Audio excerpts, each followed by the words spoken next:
தேவ வார்த்தை ஐக்கியத்திற்கு நான் உங்களை வரவேற்கிறேன். நான் ஜெரல் சாண்டியாகோ. இன்று நாம் தொடர்ந்து சர்வ வல்லவரின் பாதுகாப்பில் வாழுங்கள் என்ற தலைப்பில் தேவனுடைய வார்த்தையை தியானிக்கப் போகிறோம். நம்முடைய தேவன் வானத்தையும் பூமியும் படைத்தவர், சர்வ வல்லவர், உன்னத தேவன். அது மட்டுமல்ல, வானத்தையும் பூமியும் படைத்த இந்த தேவன் நம்முடைய பரலோக தகப்பனாக இருக்கிறார். நாம் அவருடைய பிள்ளைகளாக இருக்கிறோம்.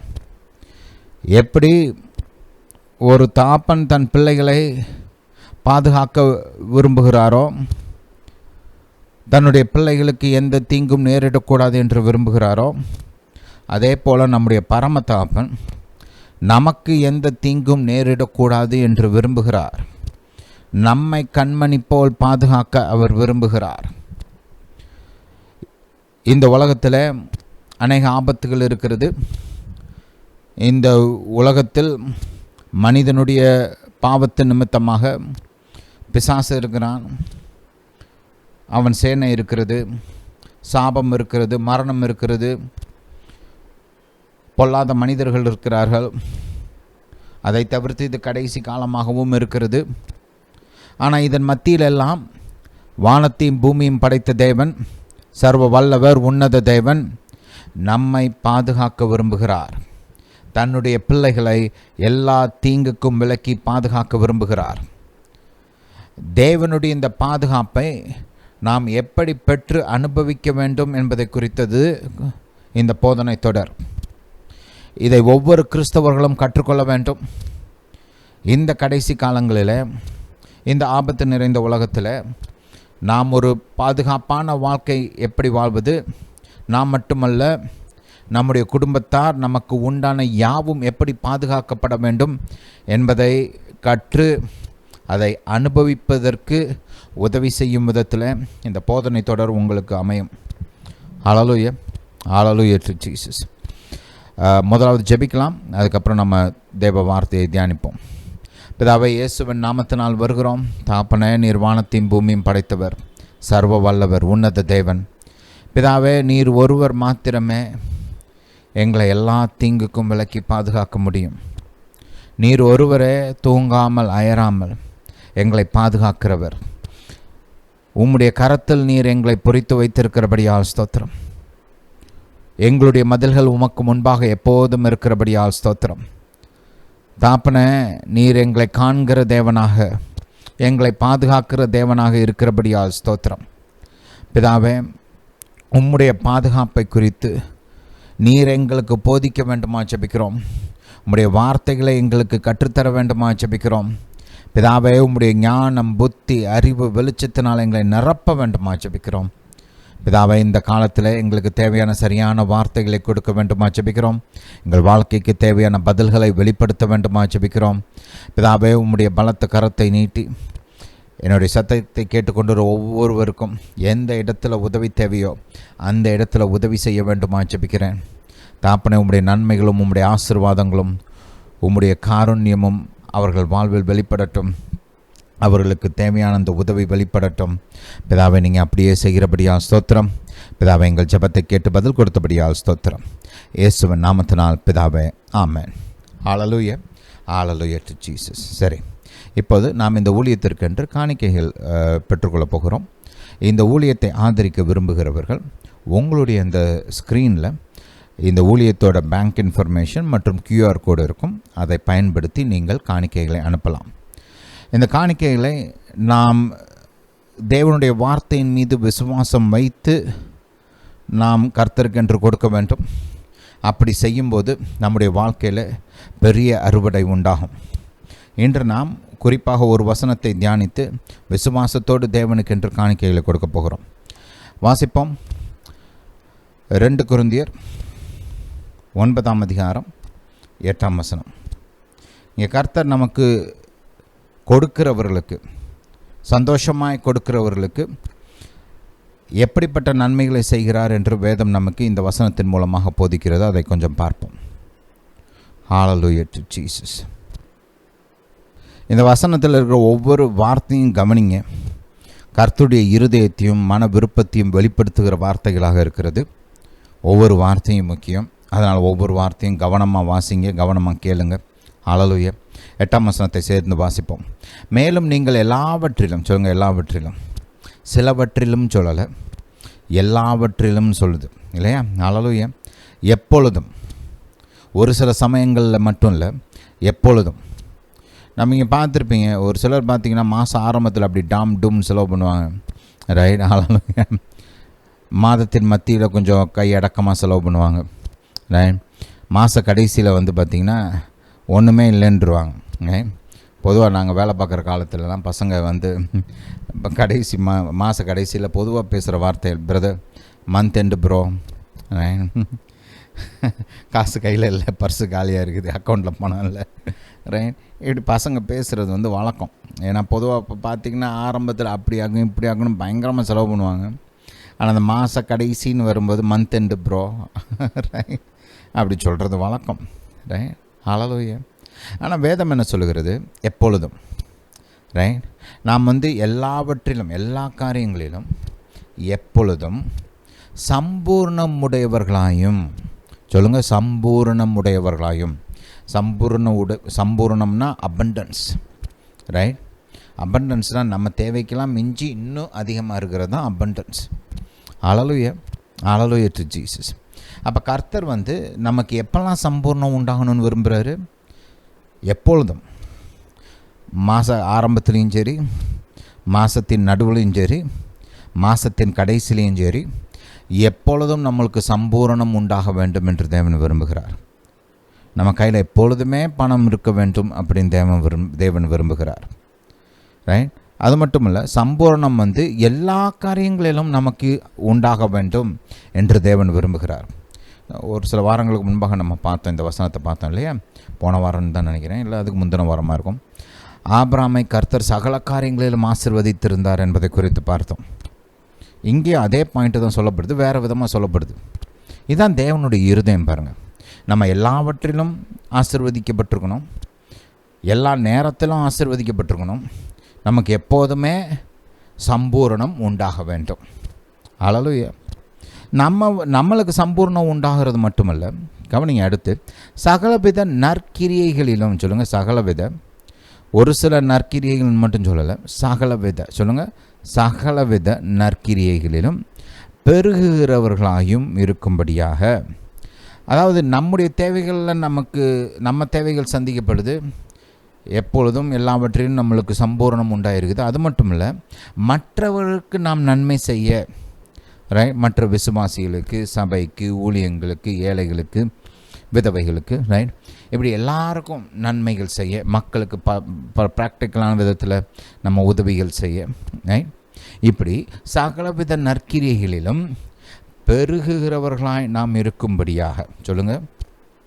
நாம் வந்து இந்த மாதிரி மற்றவங்களுக்கு கொடுக்கறதில் நாம் பெருக வேண்டுமா? ஹல்லேலூயா. Hallelujah to Jesus. தேவன் இந்த ரெண்டு நோக்கத்துக்காக, ஒன்று நம்மளுக்கு எப்போதும் எல்லாவற்றிலும் சம்பூரணம், இன்னொன்று நம்ம மற்றவங்களுக்கு தாராளமாக கொடுக்கக்கூடியவர்களாக இருக்கணும், அநேக நற்கிரியைகளை செய்யக்கூடியவங்களாக இருக்கணும். இந்த ரெண்டு காரியமும் நிறைவேறும்படியாக தேவன் ஒன்று செய்கிறாராம். என்ன செய்கிறாரு? தேவன் உங்களிடத்தில் சகலவித கிருபையையும், ரைட்? நீங்கள் ஆம்பிளிஃபைட் பைபிள் அதை படித்து பார்த்தீங்கன்னா, every favour and earthly blessing, எல்லாவித தயவு, ரைட்? எல்லாவித பூமிக்குரிய ஆசீர்வாதங்கள். இங்கே கிருபைன்றதுக்கு அர்த்தம் அங்கே போட்டிருக்காங்க பாருங்க, ஆம்பிளிஃபைட் பைபிள் அழகாக இருக்கும், எனக்கு ரொம்ப பிடிக்கும்.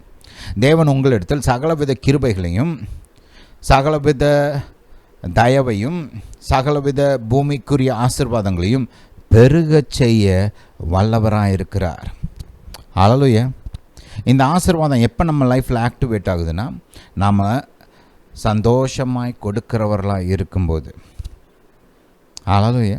ஹல்லேலூயா டு ஜீசஸ். இந்த வாக்கு தத்தத்தை விசுவாசித்து இப்பொழுது நாம் விதைக்கப் போகிறோம். ஹல்லேலூயா. Hallelujah to Jesus. ஜெபிக்கலாம். பிதாவை இயேசுவின் நாமத்தினால் வருகிறோம் தாப்பனே, எங்களுக்கு எல்லாவற்றிலும் எப்பொழுதும் சம்பூரணம் உண்டாகும்படியாக, நாங்கள் சகலவித நற்கிரியைகளிலும் பெருகும்படியாக நீர் எங்களிடத்தில் சகலவித கிருபையையும், சகலவித தயவையும், சகலவித பூமிக்குரிய ஆசீர்வாதங்களையும் பெருகச் செய்ய வேண்டுமா ஜெபிக்கிறோம். தாப்பனை கொடுக்கிற ஒவ்வொருவரையும் ஆசீர்வதிங்க. அவங்களுடைய கையின் கிரியைகளை ஆசீர்வதிங்க. அவங்க குடும்பத்தை ஆசீர்வதிங்க. அவங்களுடைய தொழிலை ஆசீர்வதிங்க.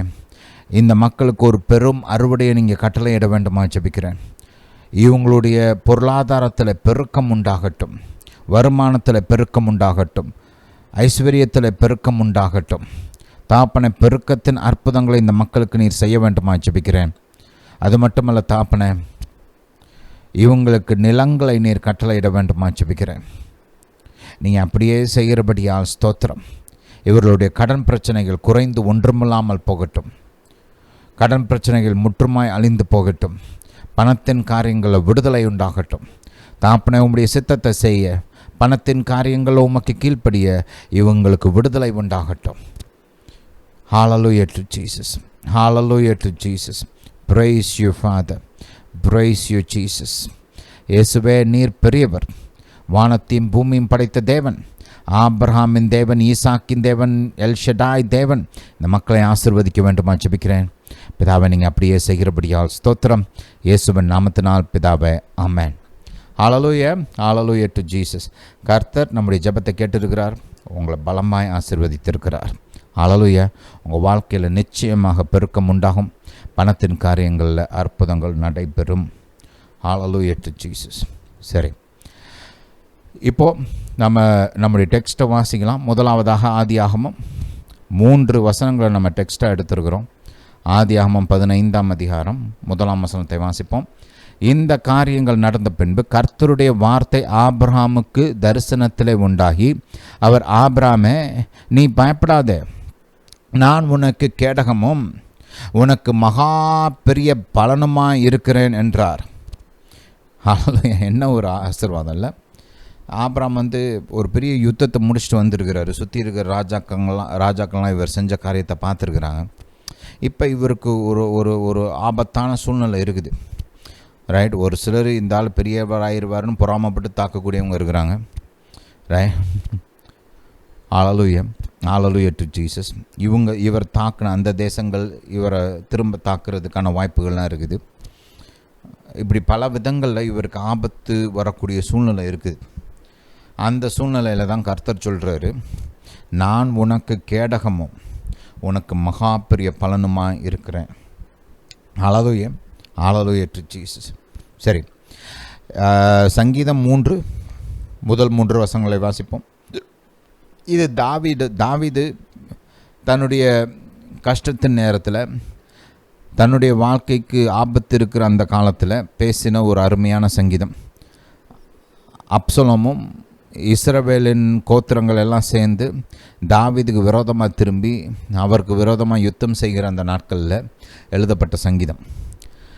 அப்போது அவர் சொல்கிறார் பாருங்க, கர்த்தாவே, என் சத்துருக்கள் எவ்வளவா பெருகியிருக்கிறார்கள். பெருகி இருக்கிறாங்களாம். நம்ம புதுசாக நன்மைகள் பெருகணும்னு விரும்புகிறோம். இவர் வாழ்க்கையில் என்ன பெருகினாங்களாம்? சத்துருக்கள் பெருகினார்களாம். ஹalleluya. எனக்கு விரோதமாக எழும்புகிறவர்கள் அநேகர், கொஞ்சம் பேர் இல்லை, அநேகர். தேவனிடத்தில் அவனுக்கு ரட்சிப்பு இல்லை என்று என் ஆத்மாவை குறித்து சொல்லுகிறவர்கள் அநேகராக இருக்கிறார்கள். ஒன்று எழும்பி இவருக்கு விரோதமாக கிரியை செய்கிறது மட்டும் இல்லை, பாருங்கள், ஒரு காலத்தில் தாவீதோட கர்த்தர் இருந்தார் என்பதுதான் சாட்சியாக இருந்துச்சு இஸ்ரவேல் முழுசா. ரைட். இன்றைக்கி இவங்களாம் இவருக்கு இப்போ இது இவர் வயசான காலத்தில் நடந்த காரியம் இது. அந்த வயசான காலத்தில் மக்கள், இஸ்ரவேல் மக்கள் என்ன சொல்கிறாங்களாம்? தேவனிடத்தில் தாவீதுக்கு ரட்சிப்பு கிடையாது அப்படின்னு தாவீது குறித்து பேச ஆரம்பிச்சிட்டாங்க. ரைட். அந்த மாதிரி சூழ்நிலையில் தாவீது என்ன பேசினாருன்னு பாருங்கள். 3ஆவது வசனம். ஆனாலும் கர்த்தாவே, நீர் என் கேடகமும் என் மகிமையும் என் தலையை உயர்த்துகிறவருமாயிருக்கிறீர். இந்த மக்களாக தாவீதை ராஜாவாக்குனாங்க. இவங்களா தாவீதுக்கு மகிமையை கொண்டு வந்தாங்க. இவங்களா தாவீதை சவுல் கையிலிருந்து காப்பாற்றினாங்க, மற்ற சத்துருக்கள் கையிலிருந்து காப்பாற்றினாங்க? கிடையாது. தாவீதுக்கு தன்னுடைய கண்களை மக்கள் மீது பதிக்கல பாருங்க, கர்த்தர் மீது பதித்தார். கர்த்தரை நோக்கி சொல்கிறார், நீர் என் கேடகம், என் மகிமை, என் தலையை உயர்த்துகிறவர். ஹல்லேலூயா, ஹல்லேலூயா டு ஜீசஸ். தாவீதுடைய விசுவாசத்தின்படியே கர்த்தர் அவரை பாதுகாத்தார், மகிமையை மறுபடியும் அவருக்கு கொண்டு வந்தார், தலையை உயர்த்தினார். ஹல்லேலூயா. இப்போ சங்கீதம் 91 போகலாம். இது பாருங்கள், ஏற்கனவே நான் சொன்ன பிரகாரம் ஒரு சிலர் இது தாவீது எழுதுனதுன்னு சொல்கிறாங்க. நான் கூட ஒரு காலத்தில் அப்படி தான் நினச்சேன். ஆனால் ஒரு சிலர் இது மோசே எழுதுனதுன்னு சொல்கிறாங்க. நம்ம இந்த முன்னாடி இருக்க சங்கீதம், அதுக்கப்புறம் வந்த சங்கீதம், இதில் எழுதப்பட்ட காரியங்கள் இதெல்லாம் படித்து பார்த்தோம்னா இது மோசே எழுதுன மாதிரி தான் தெரியுது. ஹல்லேலூயா. அதனால தான் நான் இந்த 3 ஆட்களை தேர்ந்தெடுத்தேன். ஒன்று ஆபிரகாம், இன்னொன்று தாவீது, இன்னொன்று மோசே. ஹல்லேலூயா. 3 பேருமே தேவனுடைய பாதுகாப்பை மகாபெரிய விதங்களில் அனுபவித்தவர்கள். ரைட். அவங்க மூலமாக பரிசுத்த ஆவியானவர் சொன்ன இந்த காரியத்தை தான் நம்ம தியானிக்கிறோம். முதல் வசனத்திலிருந்து வாசிப்போம். உன்னதமானவரின் மறைவில் இருக்கிறவன் சர்வ வல்லவருடைய நிழலில் தங்குவான். நான் கர்த்தரை நோக்கி, நீர் என் அடைக்கலம், என் கோட்டை, என் தேவன், நான் நம்பியிருக்கிறவர் என்று சொல்லுவேன். அவர் உன்னை வேடனுடைய கண்ணிக்கும் பாலாக்கும் கொள்ளை நோய்க்கும் தப்புவிப்பார். அவர் தமது சிறகுகளாலே உன்னை மூடுவார். அவர் சட்டைகளின் கீழே அடைக்கலம் புகுவாய். அவருடைய சத்தியம் உனக்கு பரிசையும் கேடகமுமாகும். ஹல்லேலூயா. இங்கே பாருங்கள், இந்த முதல் வசனத்தை தான் நம்ம எடுத்து இப்போ தியானிக்க ஆரம்பிச்சிருக்கிறோம். உன்னதமானவர் பாதுகாப்ப கர்த்தர் ஒரு complete perfect protection at all times கர்த்தர் நமக்கு கொடுக்கணும் அப்படின்னா அவருக்கு 2 குவாலிட்டிஸ் இருக்கணும். ரைட். என்ன அந்த 2 குவாலிட்டி? கர்த்தர் நமக்கு எப்போதும் ஒரு டோட்டல் ப்ரொடெக்ஷன், ரைட், பர்ஃபெக்டான ப்ரொடெக்ஷனை, முழுமையான பாதுகாப்பை கொடுக்கணும்னா அவருக்கு 2 ஒரு குணாதிசயங்கள் இருக்க வேண்டும். ஒன்று, அவர் உன்னதராக இருக்க வேண்டும். உன்னதர்னா பெரியவர், எல்லாரை காட்டிலும் பெரியவர். இங்கிலீஷில் உன்னதரை மோஸ்ட் ஹை அப்படின்னு சொல்லுவாங்க. என்ன ஹை? Most high. மோஸ்ட் ஹைனா எல்லாருக்கும் மேலே ஹை அவர் தான். இன்றைக்கி நம்ம ஊரில் கோர்ட் இருக்குது, டிஸ்ட்ரிக்ட் கோர்ட் இருக்குது, ஹை கோர்ட் இருக்குது, அப்புறம் சுப்ரீம் கோர்ட் இருக்குது. ஏன் அதை ஹை கோர்ட்டுன்னு சொல்கிறோம்? டிஸ்ட்ரிக்ட் கோர்ட்டில் காட்டலாம் அதான் உயரம், இன்னும் அதிக அதிகாரம் படைத்த ஒரு கோர்ட்டு இல்லையா? அதனால தான் அதை ஹை கோர்ட் அப்படின்னு சொல்கிறோம். சுப்ரீம் கோர்ட்டை ஏன் சுப்ரீம் கோர்ட்டுன்னு சொல்கிறோம்? ஏன்னா ஹை கோர்ட்டை காட்டிலும் இன்னும் அதிகாரம் படைத்த ஒரு நீதிமன்றம் அதுதான் இல்லை? சுப்ரீம் கோர்ட்டு தான் ஃபைனல் அத்தாரிட்டி சட்டத்திட்டங்களை பொறுத்த வரைக்கும். அப்போ அந்த விதத்தில் தான் பாருங்கள், the highest authority in this universe and also in every realm. எல்லா இந்த உலகம், இந்த யூனிவர்ஸ், வானம், பூமி, பாதாளம் எல்லாத்துலேயும் யார் பெரியவர்? ரைட். நம்முடைய தேவன் தான் பெரியவர். எல்லாரை காட்டிலும் பெரியவர். எல்லாரை காட்டிலும் கொஞ்சம் பெரியவர்ல, எல்லாரை காட்டிலும் ரொம்ப பெரியவர்.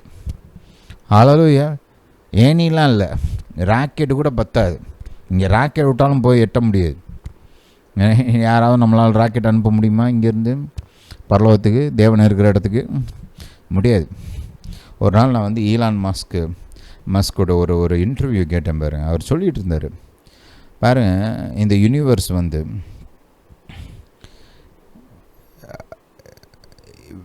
ஒளி வெளிச்சத்தின் வேகத்தில் எக்ஸ்பேண்ட் ஆகிட்டே இருக்கிறான். நீங்கள் இந்த யூனிவர்ஸோட அந்த எல்லையை தொடவே முடியாது. ரைட். ஏன்னா நீங்கள் இன்றைக்கி ஒரு தூரம் ட்ராவல் பண்ணியிருக்கிறீங்கன்னா, ரைட், இன்றைக்கி பூமியிலேருந்து ராக்கெட் எடுத்துகிட்டு போகிறீங்கன்னு வச்சுக்குவோம், நம்ம இந்த யூனிவர்ஸோட எல்லையை போய் பார்க்க போகிறேன் அப்படின்னு. நீங்கள் ஒரு நாள் ட்ராவல் பண்ண தூரத்தை காட்டிலும் இந்த யூனிவர்ஸ் இன்னும் அதிகமாக எக்ஸ்பேண்ட் ஆகிருக்குது. ஹல்லேலூயா. இந்த இயற்கை உலகத்தெல்லாம் தாண்டி மேலே தான் கர்த்தர் இருக்கிறார். ரைட். வானங்களுக்கெல்லாம் மேலாக சிங்காசனம் அமைத்து அமர்ந்திருக்கிறார். ஏன் அவர் அங்கே உட்காந்துருக்கிறார் தெரியுமா? ஏன்னா அவர் தான் உன்னதர், எல்லாரை காட்டிலும் பெரியவர், எல்லா பெரிய ஆட்களை காட்டிலும் பெரியவர். ஹல்லேலூயா. பிசாசை காட்டிலும் பெரியவர், வானதூதர்களை காட்டிலும் பெரியவர், மனிதர்களை காட்டிலும் பெரியவர். இயற்கையை காட்டிலும் பெரியவர், பிரச்சனைகளை காட்டிலும் பெரியவர், துன்பங்களை காட்டிலும் பெரியவர், வியாதிகளை காட்டிலும் பெரியவர், வறுமையை காட்டிலும் பெரியவர், நம்முடைய சத்துருக்களை காட்டிலும் பெரியவர், நமக்கு விரோதமாக எழும்பி நிற்கிற அந்த காரியங்களை காட்டிலும் பெரியவர், எல்லாத்தை காட்டிலும் தேவன் பெரியவர். அதனால தான் அவர் உன்னதர். அவர் உன்னதராக இருக்கிறதுனால தான் அவரால் நமக்கு ப்ரொடெக்ஷனை கேரண்டி பண்ண முடியும். ரைட்? இதைத்தான் போன வாரம் பார்த்தோம். அவருக்கு இன்னொரு சுபாவமும் இருக்க வேண்டும், இன்னொரு குணாதிசயம் இருக்கணும். அவர் உன்னதராக இருந்தால் மட்டும் பத்தாது, சர்வ வல்லவராகவும் இருக்க வேண்டும். எல்லாவற்றையும் கூடியவராக, எதையும் செய்யக்கூடியவராக அவர் இருக்க வேண்டும். ரைட்? இந்த 2 குவாலிட்டிஸும் தான் கர்த்தரை குறித்த உங்களுடைய அறிவில் ஃபவுண்டேஷனாக இருக்கணும். பாருங்கள், இந்த பைபிள் ஒரு சிஸ்டமேட்டிக் டீச்சிங். நான் இதை அடிக்கடி சொல்கிறதுக்கு காரணம் இருக்குது. ஏன்னா இன்றைக்கி இந்த பைபிளுக்கு விரோதமான ஒரு சில சுபாவங்கள், ஒரு சில எண்ணங்கள்லாம் கிறிஸ்துவ உலகத்தில் கூட அதிகமாக நுழைஞ்சிருக்குது. சில சமயம் மக்கள் இந்த பழைய ஏற்பாட்டை கொஞ்சம் உதாசனமாக பேசுவாங்க. It's just ignorance, right? அறியாமை. பாருங்கள், பழைய ஏற்பாட்டில் தேவன் ஆதியாகமத்தில் குறிப்பாக தன்னை சர்வ வல்லவராக வெளிப்படுத்தி இருக்கிறார். சர்வ வல்லவராக, ரைட்? வானத்தையும் பூமியும் படைத்த சர்வ வல்லவராக, த காட் ஆல்மைட்டி. ஆதியாகமத்தில் கர்த்தரை குறித்த பிரதானமான வெளிச்சம் அதுதான். கர்த்தர் தன்னை முதலாக வெளிப்படுத்தும் போது எப்படி வெளிப்படுத்தினார் மனுஷனுக்கு? சர்வ வல்லவர். அடுத்து யாத்ராகமத்தில் அவர் தன்னை உன்னதராக வெளிப்படுத்துகிறார். ரைட்?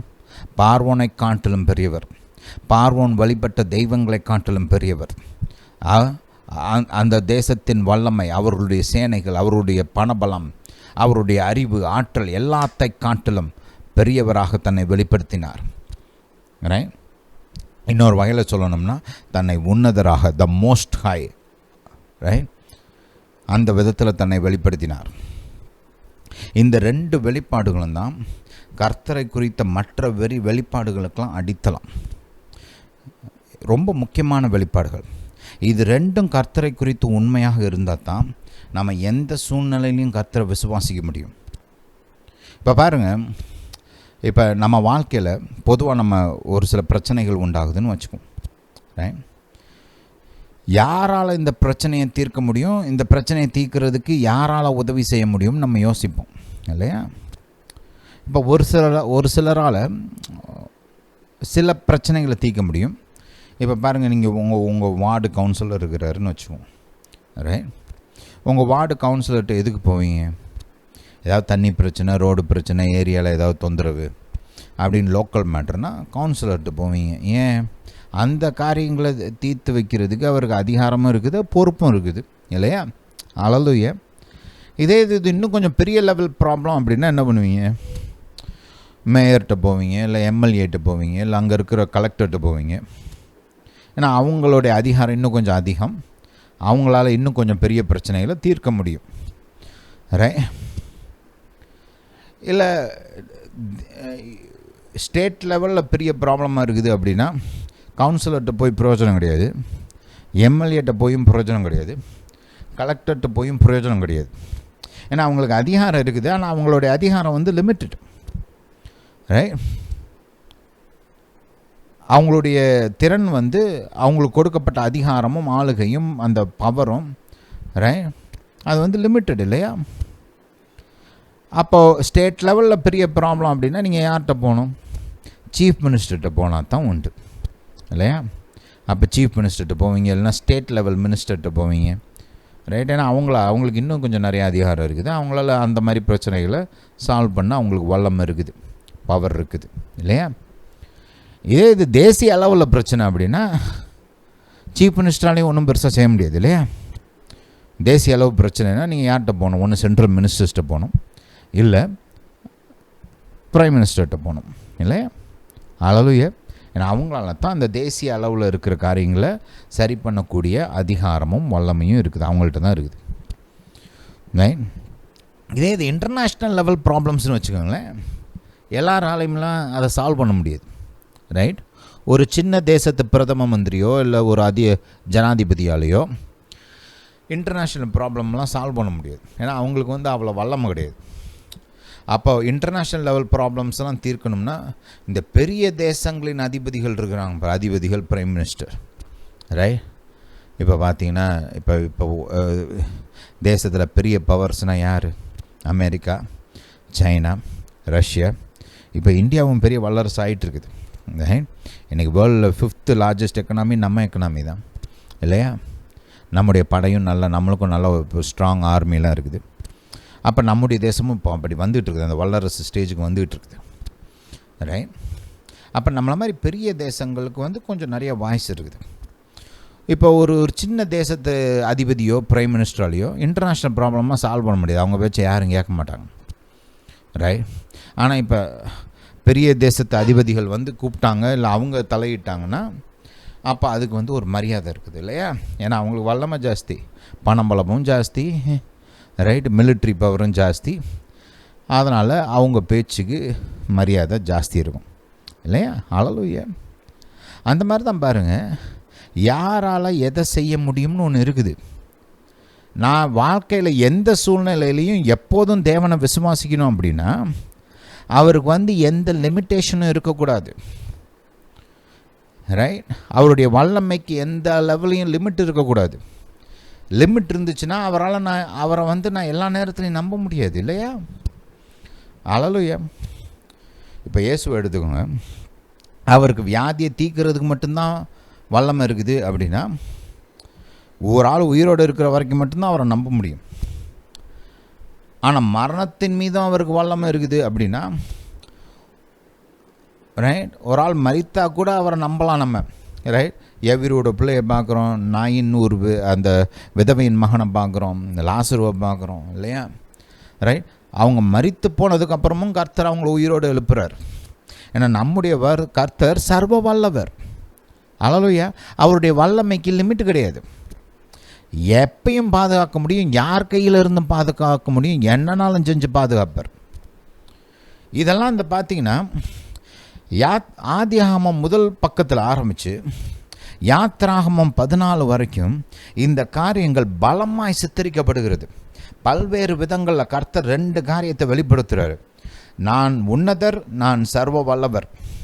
இது 2ஐயும் பல விதங்களில் திரும்ப திரும்ப திரும்ப திரும்ப திரும்ப திரும்ப ஆணி அடித்து ஏற்றுற மாதிரி தேவன் நமக்கு வந்து அதை போதிக்கிறார். ஹல்லேலூயா. பாருங்கள், யாத்திராகமம் 14 வந்து ஏன் ரொம்ப பைபிளில் ரொம்ப முக்கியமான ஒரு சாப்டர். அது ஏன் அது அவ்வளோ பெரிய சாப்டர் அப்படின்னா, உலகத்திலேயே ஒரு வல்லரசாக இருந்த ஒரு தேசம்தான் எகிப்து தேசம், ரைட். அவனுடைய படை தான் இருக்கிறதுலே அந்த காலத்தில் ரொம்ப வல்லமை நிறைந்த படை. அந்த படையை அவங்க வந்து எதுக்கு ஃபேமஸ் அப்படின்னா, அவங்களுடைய குதிரை படைகளுக்கும் அவங்களுடைய அந்த தேர் படை இருக்குது பாருங்கள், ரைட், சேரட்ஸ் அண்ட் ஹார்சஸ், அதுக்கு தான் அவங்க ரொம்ப ஃபேமஸ், ரைட். அதை குறித்த பெரிய கர்வம் இருந்துச்சு எகிப்தியர்களுக்கு. அப்போ அப்படிப்பட்ட ஒரு வல்லரசை அதுக்கு விரோதமாக கர்த்தர் மோதுறார் இல்லையா? இஸ்ரவேல் சார்பில் இஸ்ரவேலை விடுவிக்கும்படி அவங்களுக்கு விரோதமாக மோதி தன்னுடைய க்ரெடென்ஷியல்ஸை எஸ்டாப்ளிஷ் பண்ணுறாரு கர்த்தர், ரைட். உலகத்திலே பெரிய வல்லரசு எகிப்து. அந்த எகிப்தை கர்த்தர் மொத்தமாக மடங்கடிச்சார். பார்வோனை மடங்கடிச்சார், எகிப்தை மடங்கடிச்சார், எகிப்தின் சேனையை மொத்தமாக அழிச்சார் சிவந்த சமுத்திரத்தில் இல்லையா, ரைட். இந்த 2 வெளிப்பாடுகள் தான் இஸ்ரவேல் மக்களுடைய அந்த அடுத்த லெவல் கட்ட பயணத்துக்கு ஃபவுண்டேஷனாக இருந்திருக்கணும். என்னது? கர்த்தர் ஆபிரகாமுடைய வாழ்க்கையில் சர்வ வல்லவராக வெளிப்பட்டார். எகிப்து தேசத்திலையுமே சர்வ வல்லவராக வெளிப்படுகிறார். அது மட்டுமல்ல, உன்னதராக எல்லாரை காட்டிலும் பெரியவராக வெளிப்படுகிறார். இந்த 2 வெளிப்பாடுகளும் தான் அவங்களுடைய அடுத்த கட்ட பயணத்துக்கு அடித்தளமாக இருந்திருக்க வேண்டும். என்ன பிரச்சனையை சந்திச்சாலும் அவங்க என்ன யோசிச்சிருக்கணும்? என் தேவன் இந்த பிரச்சனையை காட்டிலும் பெரியவர், என் தேவன் இந்த பிரச்சனையை தீர்க்க வல்லவர். ஹல்லேலூயா, ஹல்லேலூயா டு ஜீசஸ். இந்த 2 காரியங்களும் அவங்களுடைய வாழ்க்கையில் ஒரு பிரதானமான இடத்தை வகித்திருக்க வேண்டும். இந்த 2 வெளிச்சமாக அவங்களுடைய இருதயத்தை ஆளுகை செஞ்சுருக்கணும். அவங்களுடைய இருதயத்தின் மனதையும் அப்படியே பற்றி கொண்டு ரைட் ஆளுகை செஞ்சுருக்கணும். எந்த இடத்துக்கு போனாலும், எந்த சூழ்நிலையிலையும், எந்த சிச்சுவேஷன்லையும் இந்த 2ஐயும் அவங்க மறந்திருக்கவே கூடாது. பல நூற்றாண்டுகளாக கர்த்தர் அந்த குடும்பத்துக்கு தன்னை வெளிப்படுத்தி இருக்கிறார். எப்படி வெளிப்படுத்தி இருக்கிறார்? சர்வ வல்லவராக வெளிப்படுத்தி இருக்கிறார்.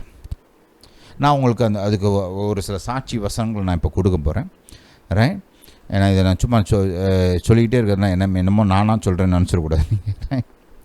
ஆதியாகமம் 1 அதிகாரத்திலே கர்த்தர் தன்னை எப்படி வெளிப்படுத்துகிறார்? சர்வ வல்லவராக வெளிப்படுத்துகிறார் இல்லையா? பேசிக். சர்வ வல்லவராக இல்லைன்னா வானம், பூமி, நட்சத்திரம், சூரியன் இதெல்லாம் படைக்க முடியாது. ரைட், அதெல்லாம் படிக்கணும்னா லிமிட்டட் எபிலிட்டிலாம் பத்தாது. அந்த படைப்புகள் மூலமாக தன்னை குறித்து என்ன சொல்கிறார் கர்த்தர்? நான் சர்வ வல்லவர். Right, first. அடுத்து பாருங்கள், ஆதியாகமம் 17 முதல் வசனத்தை என் கூட சேர்ந்து வாசிங்க. ஆபிராம் 99 வயதான போது கர்த்தர் ஆபிரகாமுக்கு தரிசனமாகி, நான் சர்வ வல்லமையுள்ள தேவன், நீ எனக்கு முன்பாக நடந்து கொண்டு உத்தமனாயிரு.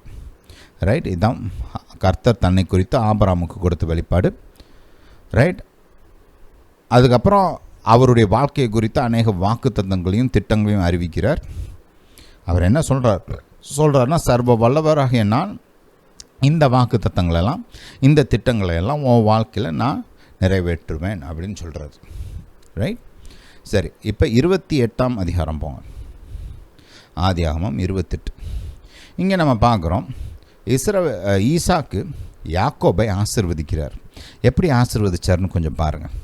ஈசாக்கு யாக்கோபை அழைத்து அவனை ஆசீர்வதித்து, நீ கானானியருடைய குமாரத்திகளில் பெண் கொள்ளாமல் எழுந்து புறப்பட்டு பதான் ஆராமில் இருக்கிற உன் தாயினுடைய தாப்பனாகிய பெத்துவேலுடைய வீட்டுக்கு போய் அவ்விடத்தில் உன் தாயின் சகோதரனாகிய லாபானின் குமாரத்திகளுக்குள் பெண் கொள் என்று அவனுக்கு கட்டளையிட்டான். கட்டளையிட்டு ஈசாக்கு யாக்கோபை ஆசீர்வதித்தார். என்ன சொல்லி ஆசீர்வதித்தார் என்று பாருங்கள். சர்வ வல்லமையுள்ள தேவன் உன்னை ஆசீர்வதித்து நீ பல ஜனக்கூட்டமாகும்படி உன்னை பலுகவும் பெருகவும் பண்ணி, தேவன் ஆபிரகாமுக்கு கொடுத்ததும் நீ பரதேசியாய் தங்குகிறதுமான தேசத்தை நீ சுதந்திரித்து கொள்ளும்படிக்கு ஆபிரகாமுக்கு அருளிய ஆசீர்வாதத்தை உனக்கும் உன் சந்ததிக்கும் அருள்வாராக என்று சொல்லி ஈசாக்கு யாக்கோபை அனுப்பிவிட்டான். ரைட், பாருங்கள், அவர் சொல்கிறார் பாருங்க, அந்த சர்வ வல்லமையுள்ள தேவன் தான் யாக்கோபை ஆசீர்வதிக்க போகிறாரு, பெருகச் செய்ய போகிறார், பலுகி பெருக பண்ண போகிறார். ஆபிரகாமுக்கு கொடுத்த அந்த தேசத்தை அவன் வாழ்க்கையில் அவன் பெற்று அனுபவிப்பதற்கு உதவி செய்ய போகிறார். எல்லாமே அந்த சர்வ வல்லமையுள்ள தேவனுடைய பலத்தினாலே, உதவியினால் நடக்க போகிற காரியங்கள். ரைட், சரி, இதை மைண்டில் வச்சுக்கோங்க. இப்போ 35ஆம் அதிகாரத்துக்கு போங்க. ஆதியாகமம் 35. ஆதியாகமம் 35. இங்கே கர்த்தர் யாக்கோபுக்கு தன்னை வெளிப்படுத்துகிறார். வெளிப்படுத்தும் போது கர்த்தர் என்ன சொன்னார்னு பாருங்கள். பின்னும் தேவன் அவனை நோக்கி, நான் சர்வ வல்லமையுள்ள தேவன். ரைட், நீ பலுகி பெருகுவாயாக, ஒரு ஜாதியும் பற்பல ஜாதிகளின் கூட்டங்களும் உன்னிடத்திலிருந்து உண்டாகும், ராஜாக்களும் உன் சந்ததியில் பிறப்பார்கள். நான் ஆபிரகாமுக்கும் ஈசாக்குக்கும் கொடுத்த தேசத்தை உனக்கு கொடுப்பேன், உனக்கு பின் உன் சந்ததிக்கு இந்த தேசத்தை கொடுப்பேன் என்று சொல்லி தேவன் அவனோட பேசின ஸ்தலத்திலிருந்து அவனை விட்டு எழுந்தருளி போனார். பாருங்கள், கர்த்தர் என்ன சொல்கிறார்? நான் சர்வ வல்லமையுள்ள தேவன், என்னுடைய சர்வ வல்லமையினாலே நீ பலுகி பெருகுவாய், ஒரு ஜாதியும் பற்பல ஜாதிகளின் கூட்டங்களும் உன்னிடத்திலிருந்து உண்டாகும், ராஜாக்களும் உன் சந்ததியில் பிறப்பார்கள். நான் ஆபிரகாமுக்கும் ஈசாக்குக்கும் கொடுத்த தேசத்தை உனக்கு கொடுப்பேன். எல்லாமே என்னுடைய சர்வ வல்லமையினாலே நிறைவேற போகிற காரியங்கள். அல்லேலூயா, அதை தான் சொல்கிறார். இந்த பாயிண்ட்ஸை மைண்டில் வச்சுக்கோங்க. பிற்காலத்தில் யாக்கோபு யோசேப்பு உயிரோடு இருக்கிறாருன்னெலாம் கண்டுபிடிச்சி எகிப்துக்கு வராரு. அதுக்கப்புறம் ஒரு 17 வருஷம் எகிப்தில் இருக்கிறாரு. கடைசியில் அவர் உயிர் போக போகிற அந்த காலத்தில் தன்னுடைய பிள்ளைகளை ஆசீர்வதிக்கிறார். முதல்ல 48ஆம் வசனத்தில் யாக்கோபு பேசின அந்த வார்த்தைகளை கொஞ்சம் கவனிங்க. 48:3. யாக்கோபு யோசேப்பை நோக்கி, சர்வ வல்லமையுள்ள தேவன் கானான் தேசத்திலே லூஸ் என்னும் இடத்திலே எனக்கு தரிசனமாகி என்னை ஆசீர்வதித்து, நான் உன்னை பலுகவும் பெருகவும் பண்ணி உன்னை பல ஜனக்கூட்டமாக்கி உனக்கு பின்வரும் உன் சந்ததிக்கு இந்த தேசத்தை நித்திய சுதந்திரமாக கொடுப்பேன் என்று என்னோட சொன்னார். அல்லேலூயா. அதெல்லாம் சொல்லிவிட்டு யோசேப்பு ஆசீர்வதிக்கிறார். ரைட். மறுபடியும் பாருங்கள், கர்த்தர் யாக்கோபுடைய வாழ்க்கையில், அவருடைய பிள்ளைகளின் வாழ்க்கையில் எப்படி வெளிப்படுகிறார்? சர்வ வல்லமையுள்ள தேவனாக. 49ஆம் அதிகாரத்தை பாருங்கள். இங்கே யோசேப்பை குறித்து யாக்கோபு ஒரு சில காரியங்களை சொல்கிறார். அவர் என்ன சொன்னார்னு கொஞ்சம் பார்ப்போம். 22ஆம் வசனத்திலிருந்து வாசிப்போம். யோசேப்பு கனி தரும் செடி, அவன் நீர் ஊற்றுண்டடி அவர் நீர் ஊற்றண்டையிலுள்ள கனி தரும் செடி. ரைட். அதன் கொடிகள் சுவரின் மேல் படரும். வில்வீரர் அவனை மனமடிவாக்கி அவன் மேல் எய்து அவனை பகைத்தார்கள். ஆனாலும் அவனுடைய வில் உறுதியாய் நின்றது. அவன் புயங்கள் யாக்கோபுடைய வல்லவரின் கரங்களினால் பலத்தன. ரைட். யார்? யாக்கோபின் வல்லவர். யாக்கோபின் வல்லவர் யார்? சர்வ வல்லமையுள்ள தேவன். ரைட். இதனால் அவன் மெய்ப்பனும் இஸ்ரவேலின் கண்மலையும் ஆனான். ரைட். உன் தகப்பனுடைய தேவனாலே அப்படி ஆயிற்று. அவர் உனக்கு துணையாய் இருப்பார். யார்? சர்வ வல்லவராலே அப்படி ஆயிற்று. யாராலே ஆயிற்று? சர்வ வல்லவராலே. அப்போ பாருங்கள், கர்த்தர் ஆபிரகாமுக்கும் அவனுடைய சந்ததிக்கும் அவனுடைய குடும்பத்தாருக்கும் பல நூற்றாண்டுகளாக தன்னை சர்வ வல்லவராக வெளிப்படுத்தினார். ரைட். இந்த பாயிண்டை மைண்டில் வச்சுக்குவோம். யாத்ராகமம் முதல் அதிகாரத்துக்கு போகலாம். யாத்ராகமம் முதல் அதிகாரம். இங்கே நம்ம பார்க்குறோம், எகிப்து தேசத்து பார்வோனும், ரைட், எகிப்து தேசமும் கூட சேர்ந்து இஸ்ரவேலின் பெருக்கத்தை தடை செய்வதற்கு பல காரியங்களை செய்கிறாங்க. ரைட். ஆனால் கர்த்தர் அதையெல்லாம் தாண்டி அவங்கள பெருக பண்ணுகிறார். ஏன்? ஏன்னா எகிப்தை காட்டிலும் பார்வோனை காட்டிலும் தேவன் சர்வ வல்லவர். இப்போ தேவன் கானான் தேசத்தில் மட்டும்தான் அவரால் செயல்பட முடியும் அப்படின்னா எகிப்தில் நடக்கிற பிரச்சனை எப்படி தீர்க்க முடியும்? தீர்க்க முடியாது இல்லையா?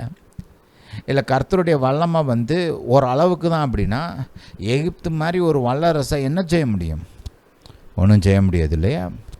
அல்லேலூயா. அப்போ இங்கே கவனிங்க, 10ஆம் வசனத்தை கவனிங்க. இது அந்த பார்வோனுடைய வார்த்தைகள். அவர்கள் பெருகாதபடிக்கும். ரைட். அவனுடைய நோக்கம் என்ன? இஸ்ரவேல் ஜனம் பெருகக்கூடாது.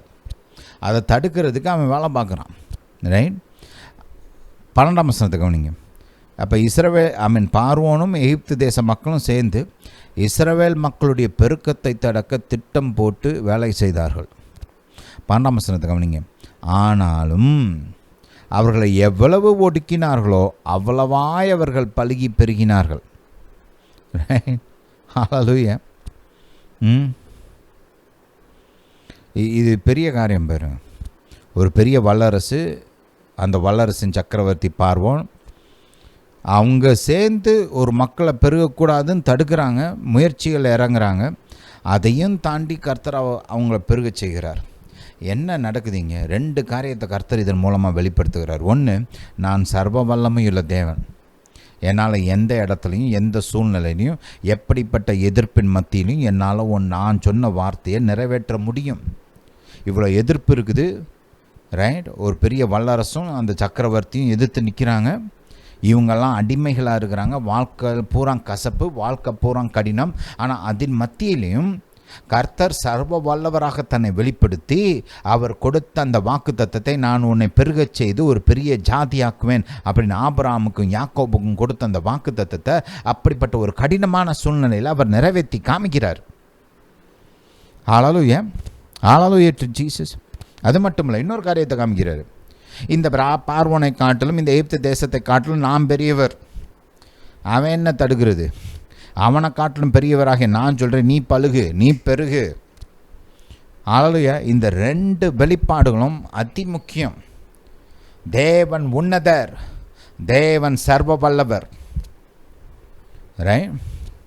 அடுத்து பாருங்கள், 3ஆம் அதிகாரத்துக்கு போனீங்கன்னா 3ஆம் அதிகாரத்தில் 5ஆம் அதிகாரத்துலேருந்து பார்ப்போம்.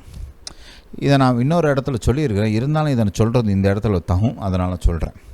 ரைட். இந்த வசனங்கள்லாம் ரொம்ப முக்கியமான வசனங்கள். ரைட். பைபிளோட ரெவலேஷனில் இதெல்லாம் ஃபவுண்டேஷனல் ரெவலேஷன்ஸ். நம்ம ஃபவுண்டேஷன் சொல்லிட்டு நம்ம புதிய ஏற்பாட்டில் அந்த 6 காரியங்கள் பார்க்குறோம் இல்லையா?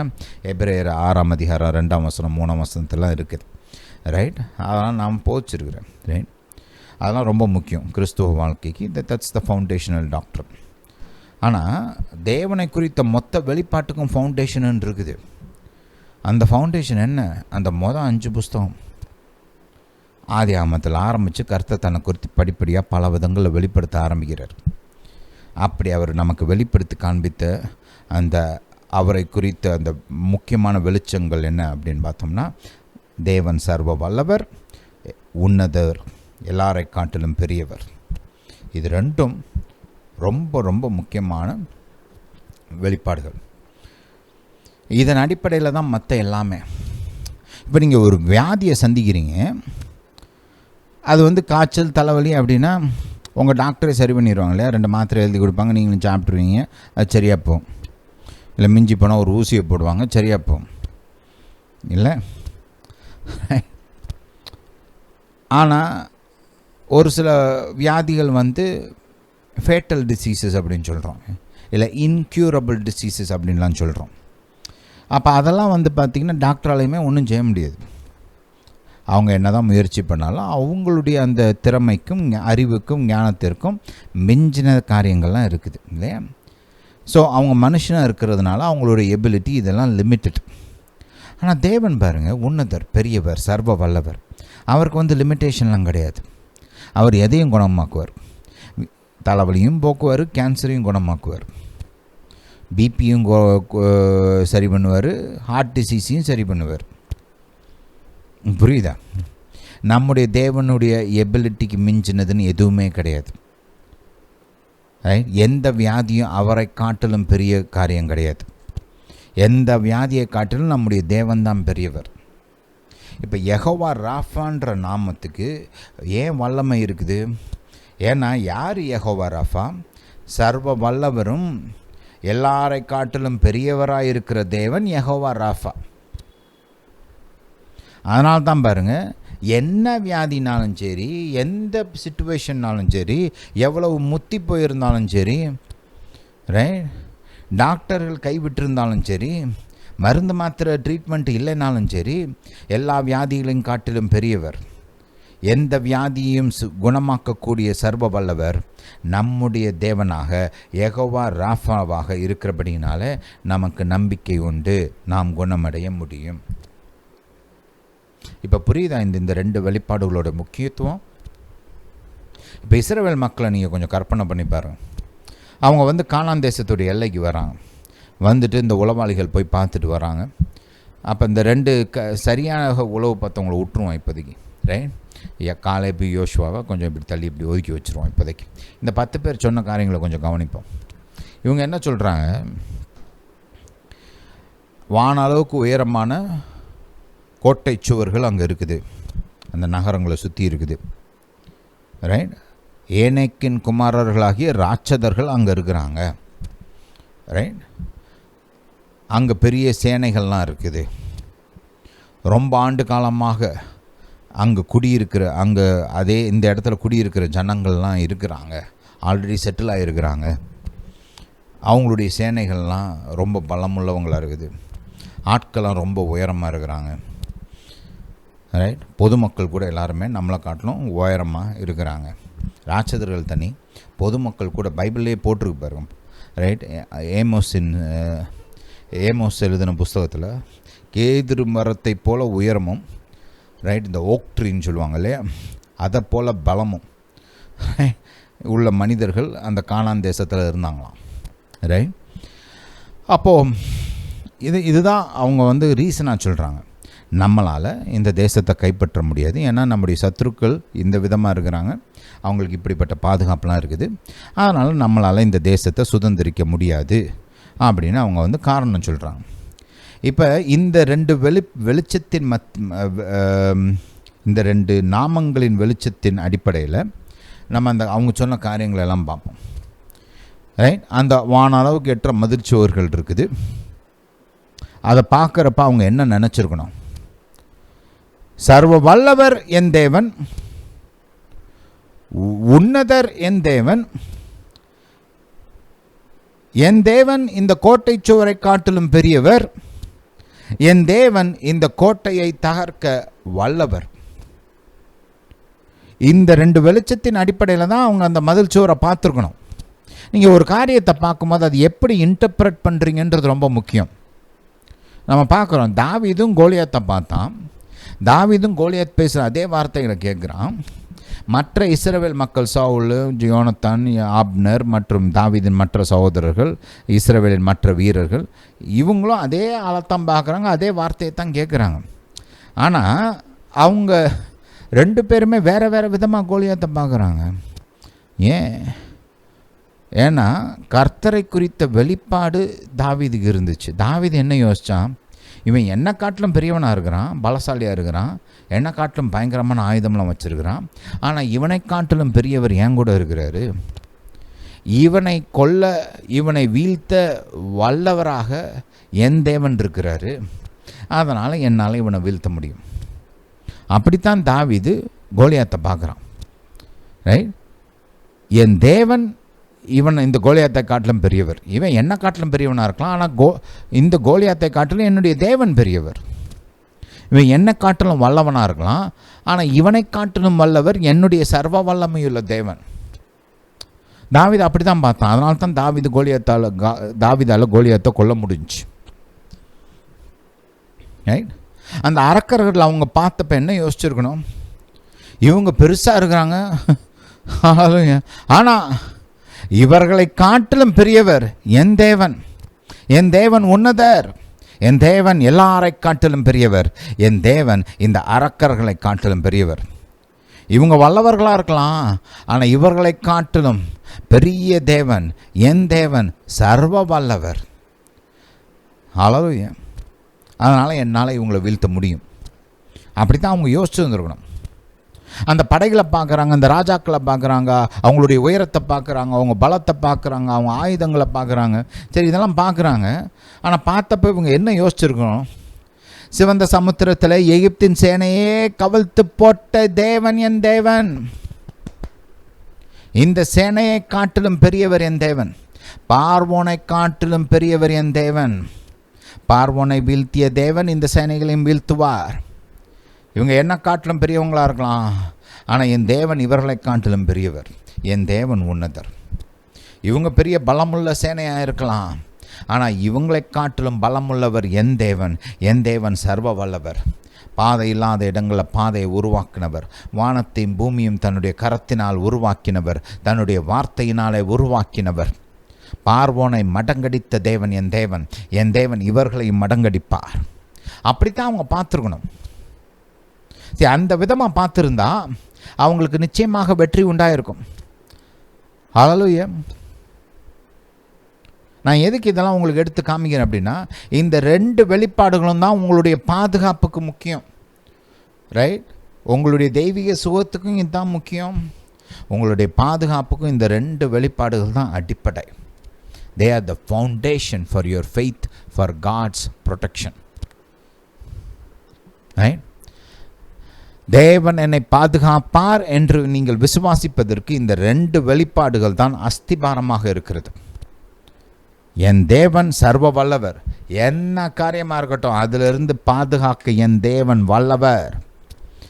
எந்த காரியம் எனக்கு எதிராக வரட்டும், எப்படிப்பட்ட ஆபத்து வரட்டும், எப்படிப்பட்ட ஆள் என்னை எதிர்த்து நிற்கட்டும், எப்படிப்பட்ட பிசாசு வந்தாலும் சரி, எப்படிப்பட்ட மனிதர்கள் வந்தாலும் சரி, எப்படிப்பட்ட சூழ்நிலைகள் வந்தாலும் சரி, இவைகள் எல்லாத்தை காட்டிலும் என் தேவன் பெரியவர். இந்த 2 நம்பிக்கை உங்களுக்குள்ள ஆழமாக இருக்கும்போது தான் நீங்கள் தேவன் என்னை எப்பொழுதும் பாதுகாப்பார், எதிலிருந்தும் பாதுகாப்பார் என்று முழு நிச்சயமாக நம்ப முடியும். புரியுதா? தேவனுடைய பாதுகாப்பை நீங்கள் முழு நிச்சயமாக நம்பணும்னா நீங்கள் இந்த 2 காரியங்களையும் விசுவாசிக்க வேண்டும். என் தேவன் உன்னதர், எல்லாரை காட்டிலும் பெரியவர், எல்லா சூழ்நிலைகளை காட்டிலும் பெரியவர், எல்லா பிரச்சனைகளை காட்டிலும் பெரியவர், எல்லா எதிர்ப்புகளை காட்டிலும் பெரியவர், எல்லா பிசாசுகளை காட்டிலும் பெரியவர், எல்லா மனிதர்களை காட்டிலும் பெரியவர். நீங்கள் நம்பணும் அதை. என் தேவன் சர்வ வல்லவர், வானத்தையும் பூமியும் உருவாக்கினவர், எந்த காரியத்தையும் எப்போதும் நிறைவேற்ற வல்லவராயிருக்கிறார். ஹல்லேலூயா. பாருங்கள், சாத்ராக் மேஷாக் ஆபத்நேகோவை எரிகிற நெருப்பில் ரைட் தூக்கி போட்டாங்க. முதலையே அந்த நெருப்பு வந்து எல்லாத்தையும் யாரை போட்டாலும் கொன்றும், அழிக்கக்கூடிய அளவுக்கு தான் இருந்துச்சு. அதுக்கப்புறம் பாருங்கள், இந்த நேபுகத்நேசர் வந்து கடுப்பாகி 7 மடங்கு அதை இன்னும் அதிக சூடாகிறான் இல்லையா? எந்த அளவுக்கு சூடு ஏறுச்சு அப்படின்னா, இவங்க 3 பேரையும் தீக்குள்ளே தூக்கி போட போன ஆட்கள் செத்து போயிட்டாங்க. ரைட், ஏன் அந்த அளவுக்கு அந்த அந்த அந்த நெருப்பு ஆக்ரோஷமாக பற்றி எரியுது. அனல் வந்து சூடு வந்து அந்த அளவுக்கு இருக்குது இல்லையா? தூக்கி போட போன ஆளுகளே கொல்ற அளவுக்கு இருந்துச்சு. ஆனால் அப்படிப்பட்ட நெருப்புக்கு மத்தியில் சர்வ வல்லவர் இறங்கி போனார். நேபுகத்நேசர் சொன்னான் பாருங்க, என்ன சொன்னா அதை கொஞ்சம் வாசிப்போம். ஹல்லேலூயா to Jesus, hallelujah to Jesus. இதைத்தான் பார்வோன்னு சொன்னான். யார் உங்கள் தேவன்? அவர் சொல்லி நான் என்னத்து கேட்கணும்? புரியுதா? அப்போ தான், அதனால தான் கர்த்தர் திரும்ப திரும்ப சொன்னார், நானே கர்த்தர் என்று பார்வோனும் எகிப்தும் அறியும்படி. கர்த்தர் அப்படின்னா சுப்ரீம் அத்தாரிட்டி. சுப்ரீம் அத்தாரிட்டினா எல்லாரை காட்டிலும் பெரியவர். பார்வோனை காட்டிலும் பெரியவர், எகிப்தை காட்டிலும் பெரியவர், அவர்கள் வழிபட்ட தெய்வங்களை காட்டிலும் பெரியவர். இது அவனுக்கு வெளிப்படணும்னு சொல்லி தான் கர்த்தர் தன்னுடைய கருத்தை நீட்டினார். One of the reasons for it. அடுத்து பாருங்கள், இங்கே இதை பார்ப்போம். தானியலுக்கு போங்க. தானியல் 3ஆம் அதிகாரம். இங்கே நேபுகத்நேசர் சொல்கிறாரு பாருங்க, ரைட்? என்ன சொல்கிறாரு? சாத்ராக் மேஷாக்கும் நாங்கள் வணங்க முடியாது அப்படின்ட்டாங்க இல்லையா? நான் சும்மா பேரஃப்ரேஸ் பண்ணுறேன். அதுக்கு அந்த ராஜா சொன்ன காரியத்தை கொஞ்சம் கவனிங்களேன். Hallelujah to Jesus.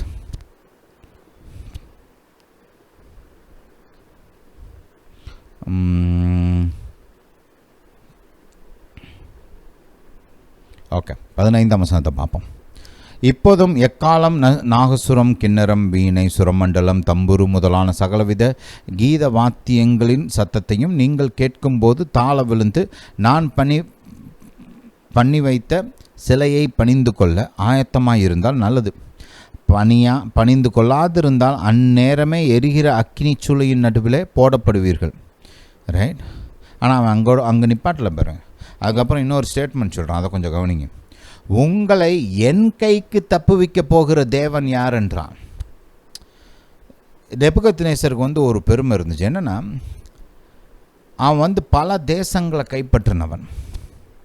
பல தேசங்கள், பல நாடுகளை கைப்பற்றின ஒரு ஆள். அந்த தேசங்கள் வழிபட்ட தெய்வங்கள் யாருமே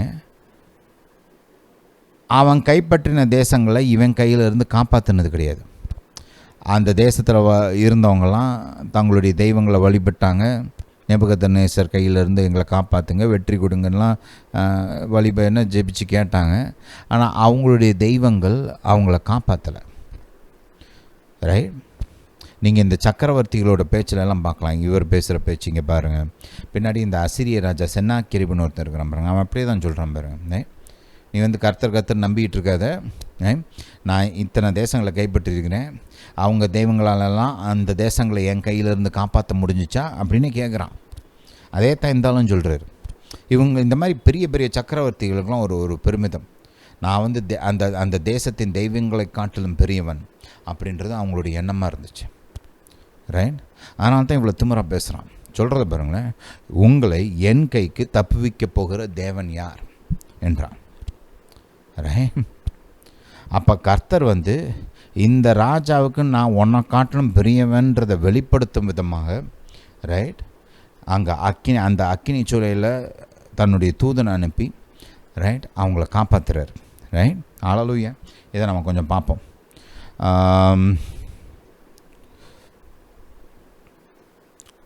22வது வசனத்தை பாருங்கள். ராஜாவின் கட்டளை கடுமையாக இருந்தபடினாலும் சூளை மிகவும் சூடாக்கப்பட்டு இருந்ததினாலும் அக்கினி ஜுவாலையானது சாத்ராக் மேஷாக் ஆபத்நேகோ என்பவர்களை தூக்கி கொண்டு போன புருஷரை கொன்று போட்டது. சாத்ராக் மேஷாக் ஆபத்நேகோ என்னும் அந்த 3 புருஷரும் கட்டுண்டவர்களாய் எரிகிற அக்கினி சூளையின் நடுவிலே விழுந்தார்கள். அப்பொழுது ராஜாவாகிய நேபுகத்நேசர் பிரமித்து தீவிரமாய் எழுந்திருந்து தன் மந்திரிமார்களை நோக்கி, 3 புருஷனை அல்லவோ கட்டுண்டவர்களாக அக்கினியில் போடுவித்தோம் என்றான். அவர்கள் ராஜாவுக்கு பிரதியுத்தரமாக, ஆம் ராஜாவே என்றார்கள். அதற்கு அவன், இதோ 4 பேர் விடுதலையாய் அக்கினியின் நடுவிலே உலாவுகிறதை காண்கிறேன். அவர்களுக்கு ஒரு சேதமும் இல்லை. 4ஆம் ஆளின் சாயல் தேவபுத்திரனுக்கு ஒப்பாயிருக்கிறது என்றான். அப்பொழுது நேபுகத்நேசர் எரிகிற அக்கினி சூளையின் வாசல் அண்டைக்கு வந்து நான் சொன்ன வார்த்தையை கவனிங்க. என்ன சொல்கிறான்? உன்னதமான தேவனுடைய தாசராகிய மண்டையில் ஒளி வந்துருச்சு, வெளிச்சம் உண்டாகுது பாருங்க நேபுகத்நேசருக்கு. தூக்கி எறிஞ்சேன். தூக்கி எறிய போன என்னுடைய வீரர்கள், அது சாதாரண வீரர்களில், அவன் வீரர்கள் மத்தியில் ரொம்ப பலசாலிகளாக இருந்தவங்க. அப்படி பலசாலிகளாக என்னுடைய வீரர்களே செத்து போயிட்டாங்க. அவங்களாம் அந்த நெருப்புக்கு வெளிப்புறம்தான் இருந்தாங்க. இவங்க நெருப்புக்கு நடுவில் போடப்பட்டும் இவங்க இன்னும் உயிரோடு இருக்கிறாங்கன்னா, என் கையில் இருந்து இவங்க காப்பாற்றப்பட்டிருக்காங்க அப்படின்னா, இந்த தேவன் உன்னதமான தேவன், என்னை காட்டிலும் பெரியவர். அந்த அர்த்தத்தில் தான் அவர் சொல்கிறார் பாருங்க, உன்னதமான தேவனுடைய தாசராகிய சாத்ராக் மேஷாக் ஆபேத்நேகோ என்பவர்களே, நீங்கள் வெளியே வாருங்கள் என்றான். அடுத்த வசனத்தில் சொல்கிறான் பாருங்க, 28ஆம் வசனத்தை பாருங்கள். அப்பொழுது நேபுகத்நேசர் வசனித்து, சாத்ராக் மேஷாக் ஆபேத்நேகோ என்பவர்களுடைய தேவனுக்கு ஸ்தோத்திரம். அவர்கள் தங்களுடைய தேவனை தவிர வேறொரு தேவனை சேவித்து பணியாமல் அவரையே நம்பி ராஜாவின் கட்டளையை தள்ளி தங்கள் சரீரங்களை ஒப்பு கொடுத்ததினால் அவர் தமது தூதனை அனுப்பி தம்முடைய தாசரை விடுவித்தார். ஆதலால் சாத்ராக் மேஷாக் ஆபேத்நேகோ என்பவருடைய தேவனுக்கு விரோதமாக தூஷண வார்த்தை சொல்லுகிற எந்த ஜனத்தானும், எந்த ஜாதியானும், எந்த பாஷைக்காரனும் துண்டித்து போடப்படுவான். அவன் வீடு எருக்களமாக்கப்படும் என்று என்னாலே தீர்மானிக்கப்படுகிறது. இவ்விதமாய் ரட்சிக்கத்தக்க தேவன் வேறொருவரும் இல்லை என்றான். அதுதான் உண்மை. ஏன்? வேற யாரும் உன்னத தேவன் கிடையாது, வேற யாரும் சர்வ வல்லவர் கிடையாது.